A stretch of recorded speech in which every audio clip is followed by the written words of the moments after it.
Kisah ini melanjutkan episode sebelumnya, di mana Abimanyu yang hampir terbunuh di tangan Karna diselamatkan oleh kedatangan bayangan Dewi Kunti ke medan perang.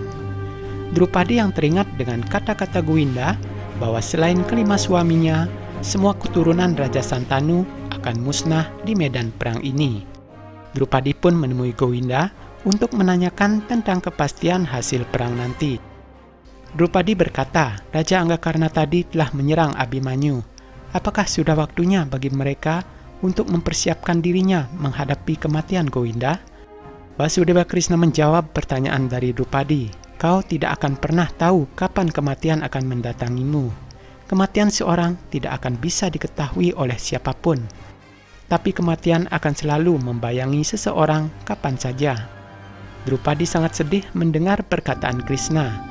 Ia tahu bahwa perang ini adalah perang kebenaran, dan ini adalah sebuah pengorbanan yang terhormat, namun ia menyatakan bahwa dirinya tidak pernah kuat menghadapi situasi seperti ini. Lebih lanjut Drupadi berkata, kakek Bisma bisa bertahan di pembaringan dengan anak panah karena semua cucunya ada di sana untuk menangkapnya pada saat ia terjatuh. Ketika aku tidak bisa mendengar gurauan anak-anakku lagi, maka tujuan hidupku tidak akan ada gunanya lagi, Gowinda. Basudeva Krishna mengatakan kepada Drupadi agar ia mendengarkan bisikan dari Hyang Maha Kuasa dan mengabdikan seluruh hidupnya hanya pada Hyang Maha Kuasa saja. Sementara itu di tempat kremasi, para Kurawa sedang berkabung untuk kematian ke-30 saudaranya yang lain. Duryodhana bertanya kepada Raja Anggakarna, apakah alasannya sehingga dia tidak membunuh Abimanyu saat berhadapan di medan pertempuran, padahal kesempatan itu sudah terbuka lebar untuknya. Raja Anggakarna pun menjawab, aku tadi tenggelam dalam rasa kagum akan kemampuan perangnya. Ia bukan lagi seorang ksatria, melainkan ciptaan yang luar biasa. Ketika kau menemukan sebuah berlian di antara bebatuan, kau pasti tidak bisa merusaknya. Raja Anggakarna meminta maaf kepada Duryodhana karena tidak bisa memenuhi harapan temannya tersebut.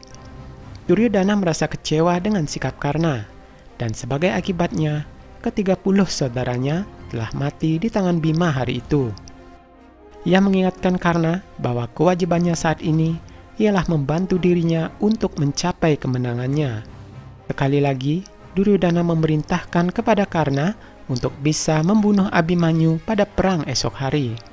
Duryodhana hanya ingin menyaksikan kematian Abimanyu di depan mata para Pandawa, sama halnya seperti Bima yang telah membantai adik-adiknya di depan matanya sendiri. Sangkuni pun mengatakan bahwa untuk menghabisi Abimanyu, ia tidak membutuhkan seorang ksatria, melainkan ia membutuhkan sebuah siasat. Dan untuk melakukan semua itu, Raja Sindhu Jayadrata siap untuk membantu Duryodhana untuk membalaskan dendam Jayadrata yang pernah ditawan oleh Pandawa saat ia berusaha menculik Drupadi. Malam hari, saat Abimanyu mengadakan persiapan pertempuran untuk esok harinya, ia ditemui oleh ayahnya Arjuna. Arjuna merasa begitu bangga dengan kemampuan Abimanyu. Arjuna berkata, kemampuan seorang ksatria ada pada kekuatannya. Hanya dengan pikiran tenang, kita bisa meraih kemenangan. Bertarung melawan Raja Anggakarna bukanlah hal yang mudah, harus tanpa keraguan, dan kau tidak ragu untuk itu.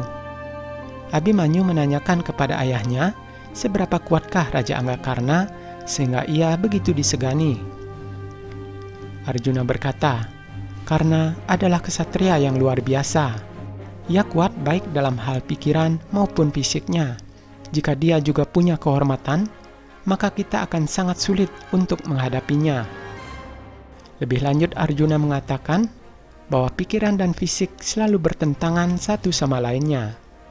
Tetapi kehormatan tidak diperoleh dengan peperangan.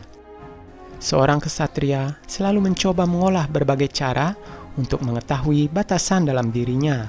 Dia tidak pernah membuktikan apapun kepada orang lain. Raja Anggakarna tidak akan pernah menjadi yang terbaik. Dia tidak pernah berharap untuk bisa bersaing melawanku.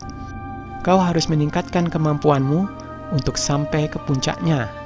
Kau pasti akan buktikan kepada orang lain. Bahkan meskipun kau kalah, kau akan tetap jadi pemenangnya. Tiba-tiba suara genderang pun berbunyi, pertanda ada berita penting yang harus disampaikan. Para kesatria dari kubu Pandawa segera berkumpul. Yudhistira mengatakan bahwa Raja Trigarta beserta pasukannya akan berangkat ke kerajaan Wirata. Raja Wirata berniat untuk kembali melindungi negaranya, namun dicegah oleh Sri Krishna. Basudewa mengatakan jika Raja Wirata pergi, maka semua pasukannya akan ikut bersamanya dan perjalanan yang ditempuhnya akan sangat lama.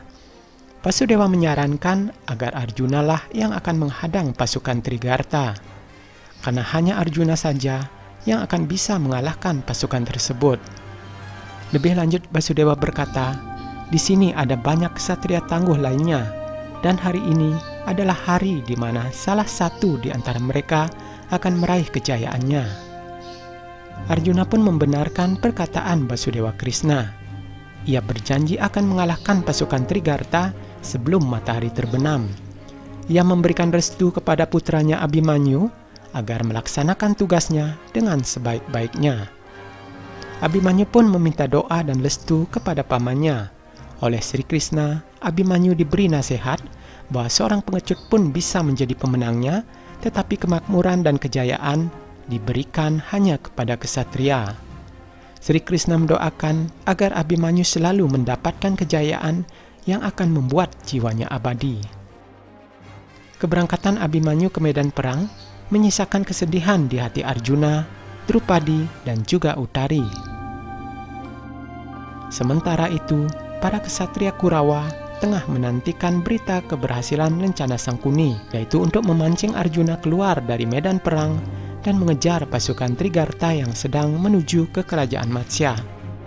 Sangkuni berkata, rencana pertama kita telah berhasil, dan kita punya banyak waktu untuk melanjutkan langkah selanjutnya.